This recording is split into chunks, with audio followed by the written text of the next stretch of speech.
Let me start by looking at what government does in order to answer the question what the Auditor-General is responsible for. The Republic of South Africa, as we all know, is a constitutional state. And because of this constitution, all of the monies that are collected by government, as well as the monies that government spends on various programs, whether it is in health, in education, or social welfare generally, are given to government in accordance with the laws of the country.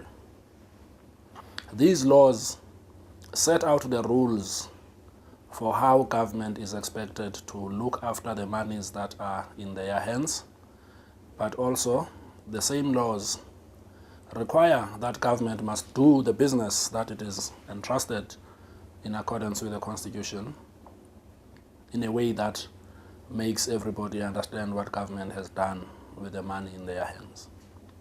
So that's the one part that deals with the government. Now, in order for you and I, as members of the public, to have a sense as to whether what government says they have done or how they have spent the monies that are in their hands, we ought to have what we call assurance that indeed what they are saying has happened the way they say it has happened.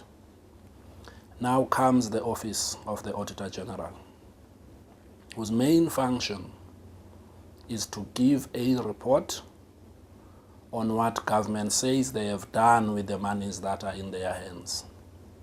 And this report is what we call an audit report. Before an audit report is given out, the Auditor-General, as we will appreciate, exists in all the 9 provinces in South Africa, including in Pretoria at the head office.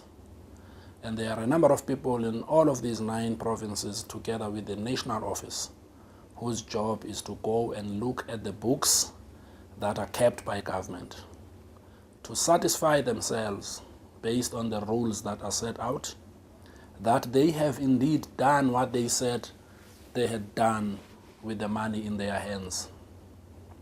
That's what an audit is about.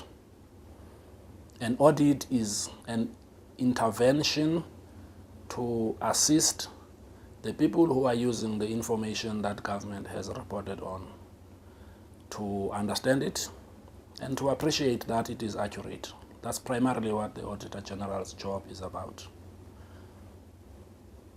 And so, in the work of the Auditor-General, the people who are doing this job must be very diligent and they must be very focused in how they go about doing this work, because without that required level of focus and diligence, they can easily make mistakes and end up misleading everybody. So it is important to remember that when the audit is done, auditors do not look at every single transaction that has happened in the institution.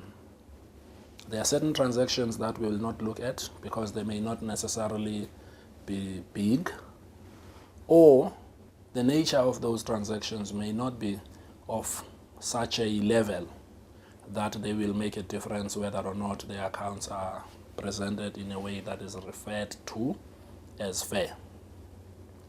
So you will notice when auditors go, and some people normally ask the question, but how do you satisfy yourself within a space of 3 to 4 weeks in an environment where these people have been operating for 12 months? And that's how an audit works. An audit is there to pick up certain transactions and take them through the rules that were supposed to be applied. And if those rules that are expected to be applied are not being applied in the manner that is set out in the accounting rules, then the auditor will have a problem. It is in instances like those when the auditor is not satisfied with the evidence that they are being given, or they are not satisfied with the reperformance of work that they themselves do, that they come to what is commonly referred to as a qualified opinion.